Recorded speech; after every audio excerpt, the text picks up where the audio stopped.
Hello friends, welcome to my YouTube channel. आप सभी का हमारे इस प्यारे से यूट्यूब चैनल में स्वागत है। तो चलिए आज हम लोग देखेंगे क्लास 10th का काव्य खंड का चैप्टर 1 है हमारा, ठीक है। उसका हम लोग यहाँ पे ऑब्जेक्टिव देखेंगे और कुल हम लोग 30 ठो ऑब्जेक्टिव देखेंगे। अगर आप 30 ऑब्जेक्टिव याद कर लेते हो तो आपका एग्जाम में पहले चैप्टर से जितने भी क्वेश्चन है वो सारे के सारे आपका क्लियर हो जाएगा, ठीक है। तो चलिए हमारा पहला क्वेश्चन है, तालबंडी नामक स्थान वर्तमान में कहाँ है, ठीक है। क्या बोल रहा है कि तालबंडी नामक स्थान वर्तमान में कहाँ है। अभी मतलब कहाँ है ये जगह, तो अभी है वो पाकिस्तान में है कि भारत में है कि अफगानिस्तान में कि चीन में। तो तालबंडी नामक स्थान है जो अभी पाकिस्तान में है, ठीक है। हमारा ए वाला ऑप्शन सही हो जाएगा। और यहाँ है जो गुरु नानक जी का जन्म हुआ था, जो लिखे हैं राम नाम बिनु बिरथे जगी जन्मा, इस कविता को लिखे हैं, उन्हीं का जन्म हुआ था तालबंडी नामक स्थान, ठीक है। और अभी वो पाकिस्तान में है। हमारा क्वेश्चन नंबर 2 है, हरिरास किन की रचना है। क्या बोल रहा है, हरिरास किन की रचना है। गुरु गोविंद सिंह का कि गुरु नानक का कि आनंद का कि घनानंद का। तो हमारा आंसर है वो हो जाएगा गुरु नानक का, ठीक है। हरिरास किसकी रचना है, तो गुरु नानक का, बी वाला हमारा सही आंसर होगा। और एक बात आप लोग याद रखिए कि जो आपका रचना वाला क्वेश्चन होता है ना कि ये किसका रचना है, ये किसका कृति है, वो आप क्वेश्चन को याद जरूर कर लीजिएगा, क्योंकि इस तरीके का क्वेश्चन है जो आपका एग्जाम में पूछे जा सकते हैं, ठीक है। चलिए हमारा तीसरा क्वेश्चन है, वाणी कब विष के समान हो जाती है। यानी कि हमारा आवाज है, बोली है, वो कब जहर के समान हो जाती है। यहाँ पे देखिए ऑप्शन है राम नाम के बिना, बी है तीर्थ यात्रा के बिना, सी है ज्ञान के बिना, और डी है इनमें से कोई नहीं, यानी कि किसी के बिना नहीं। तो देखिए आपका चैप्टर से ही पता चल रहा है कि राम नाम बिनु बिरथे जगी जन्मा, यानी कि इसमें राम से रिलेटेड कुछ होगा, ठीक है। वही बोल रहा है कि अगर आप अपने मुख से राम का नाम नहीं लेते हो तो आपका इस जन्म, ये पृथ्वी पर संसार में जन्म लेना व्यर्थ है, बेकार है, ठीक है। तो हमारी वाणी कब विष के समान हो जाती है, जब हम राम का नाम नहीं लेते हैं तब। तो हमारा ए वाला ऑप्शन सही होगा, राम नाम के बिना। चलिए हमारा चौथा क्वेश्चन है, सिख धर्म का प्रवर्तन किसने किया। क्या बोल रहा है कि सिख धर्म का प्रवर्तन किसने किया। गुरु नानक ने, गुरु गोविंद सिंह ने, गुरु अर्जुन देव ने, कि इनमें से सभी ने, यानी कि इन तीनों ने। तो 4 का हमारा आंसर है वो हो जाएगा ए वाला, गुरु नानक ने। सिख धर्म का प्रवर्तन कौन किए थे, तो गुरु नानक किए थे। हमारा 5वां क्वेश्चन है, गुरु नानक के जन्म स्थान को क्या कहते हैं, ठीक है। क्या बोल रहा है कि गुरु नानक के जन्म स्थान को क्या कहते हैं, यानी कि जहाँ गुरु नानक जन्म लिए थे, जिस जगह पर जन्म लिए थे उस जगह को हम लोग क्या कहते हैं, तो नाना काना साहब कहते हैं हम लोग, ठीक है। सोचिए कितना महान व्यक्ति थे कि जहाँ ये जन्म लिए हैं उस जगह का, इनके नाम से रिलेटेड उस जगह का नाम रखा गया है। हमारा 6ठा क्वेश्चन है, गुरु नानक के पिता का नाम क्या था। गुरु नानक के पिता का नाम क्या था, तो यहाँ पे हमारा 6 का आंसर हो जाएगा सी वाला, यानी कि कालूचंद खात्री इनका पिता का नाम था, सी वाला।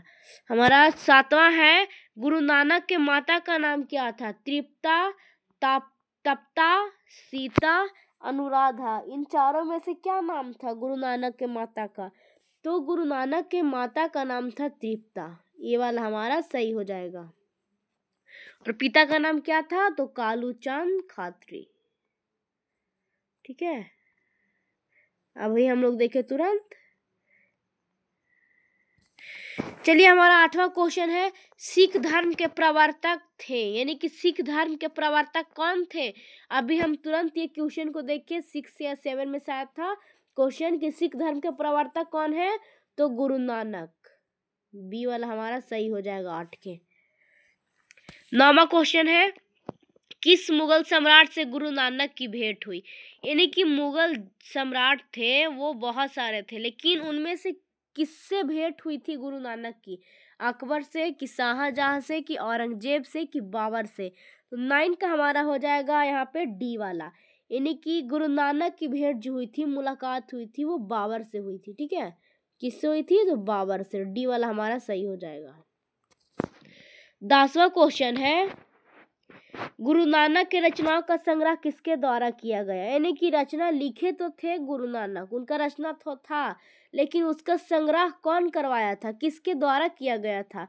गुरु गोविंद सिंह के द्वारा, कि बंदा बैरागी के द्वारा, कि गुरु अर्जुन देव के द्वारा, कि ज्ञान देव के द्वारा? तो गुरु नानक की रचनाओं का संग्रह जो हुआ था वो गुरु अर्जुन देव के द्वारा हुआ था। और ये क्वेश्चन आपका इम्पोर्टेंट है, हो सके आपका इस बार एग्जाम में पूछ दे। ठीक है, अभी भी आई है आपका, आप इस पर स्टार लगा लीजिए। 11वां क्वेश्चन हमारा है, गुरु नानक की रचनाओं का संग्रह किस नाम से प्रसिद्ध हुआ? यानी कि इनका रचना था जो प्रकाशित तो हुआ, करवाया था गुरु अर्जुन देव, लेकिन ये किस नाम से हुआ था प्रसिद्ध? ठीक है, तो किस नाम से हुआ था? 11 का जल्दी से आंसर बताइए आप लोग। तो 11 का हमारा हो जाएगा सी वाला, यानी कि गुरु ग्रंथ साहिब के नाम से प्रसिद्ध हुआ था गुरु नानक की रचना। हमारा अगला क्वेश्चन है, गुरु नानक के रचनाओं का संग्रह किस वर्ष किया गया था? यानी कि गुरु नानक रचना का संग्रह तो करवाए थे गुरु अर्जुन देव, और उसका ये नाम किस नाम से प्रसिद्ध हुआ? तो गुरु ग्रंथ साहिब। लेकिन हुआ कब था, प्रसिद्ध हुआ कब था, या फिर ये रचना का संग्रह कब हुआ था? तो यहाँ पे हमारा हो जाएगा 12 का बी वाला, यानी कि 1604 में हुआ था। बी वाला हमारा राइट आंसर है। 13वां क्वेश्चन है, गुरु नानक ने क्या कहते हुए अपने प्राण को त्याग दिए? क्या बोल रहा है कि गुरु नानक क्या कहते हुए अपने प्राण को त्याग दिए? हे गुरु, वाहे गुरु, हे ईश्वर, या इनमें से कोई नहीं? क्या कहते हुए अपने प्राण को त्यागे थे गुरु नानक? तो गुरु नानक थे जो क्या कहते हुए प्राण को त्यागे थे, जल्दी से बताइए। तो वाहे गुरु, ठीक है, वो वाहे गुरु कहते हुए अपने प्राण को त्याग दिए थे। तो हमारा बी वाला सही आंसर हो जाएगा। हमारा 14वां क्वेश्चन है, नानक देव ने गुरु का सार किसे कहा है? क्या बोल रहा है कि गुरु नानक देव ने गुरु का सार किसे कहा है? धनार्जन को, संसारिक सुख को, पूजा पाठ को, कि हरि कीर्तन को? तो गुरु का सार किसे कहा गया है? हरि कीर्तन को, यानी कि ऑप्शन नंबर डी सही है। हमारा 15वां क्वेश्चन है, किसके बिना संसार में जन्म लेना व्यर्थ है?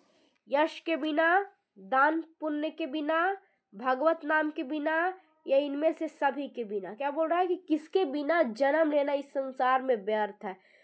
ठीक है, तो इसका चैप्टर का नाम ही क्या है कि राम नाम बिनु बिरथे जगी जन्मा, यानी कि इसमें राम का नाम आया है, भगवान का नाम आया है, तो इसमें जरूर कुछ ना कुछ भगवान से रिलेटेड होगा।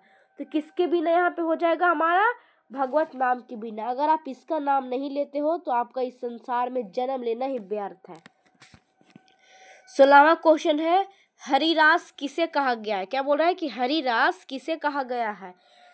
वनस्पति रास को, संसारिक आनंद को, ब्रह्मानंद को, या मधुर रास को?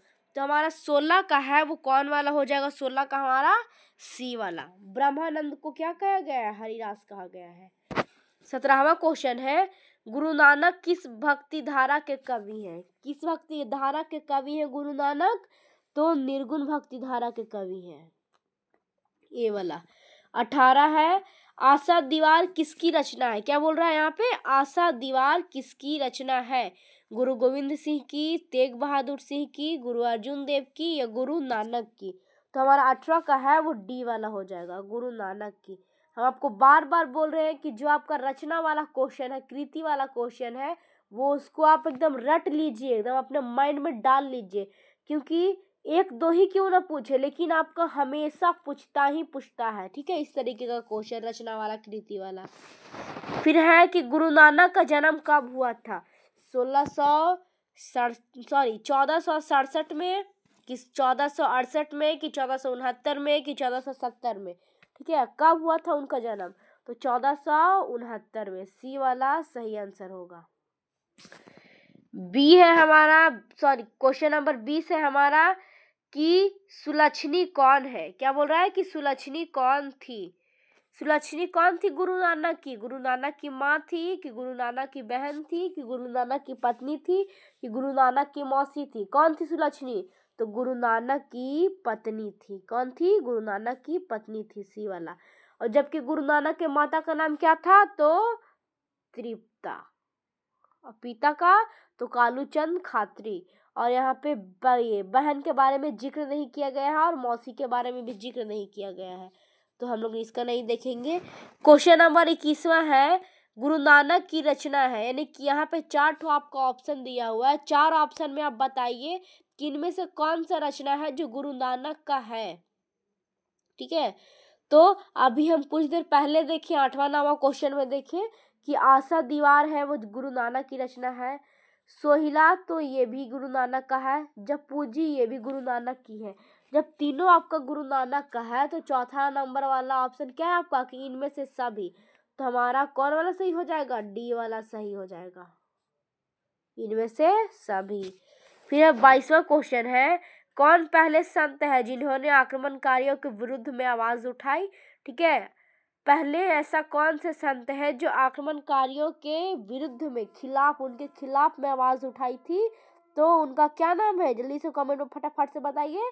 तो उनका नाम है गुरु नानक। क्या नाम है, गुरु नानक, डी वाला सही होगा 22 का।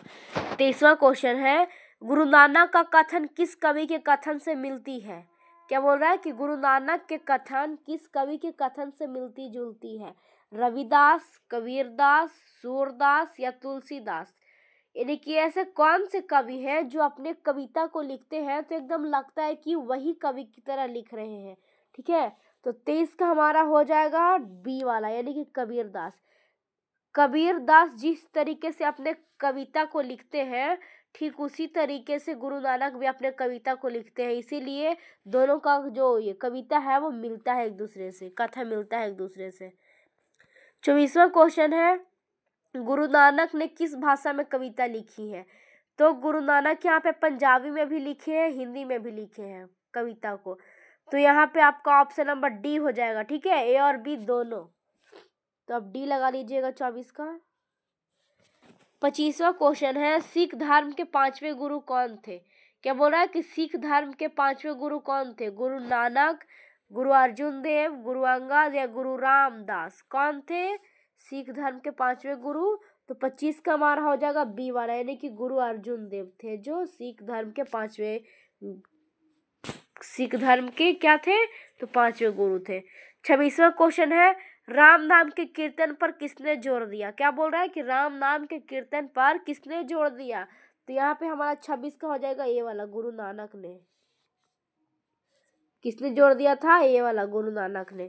27वां क्वेश्चन है, गुरु नानक ने किन्हें सम्मान दिया, यानी कि गुरु नानक थे जो किन्हें इज्जत दिए थे, तो स्त्रियों को वो इज्जत दिए थे, सम्मान दिए थे।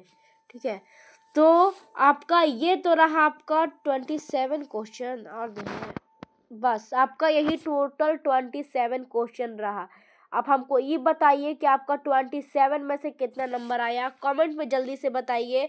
और अगर आप ये क्वेश्चन याद कर लेते हो तो आपको पहला चैप्टर से कोई भी दिक्कत नहीं होगा।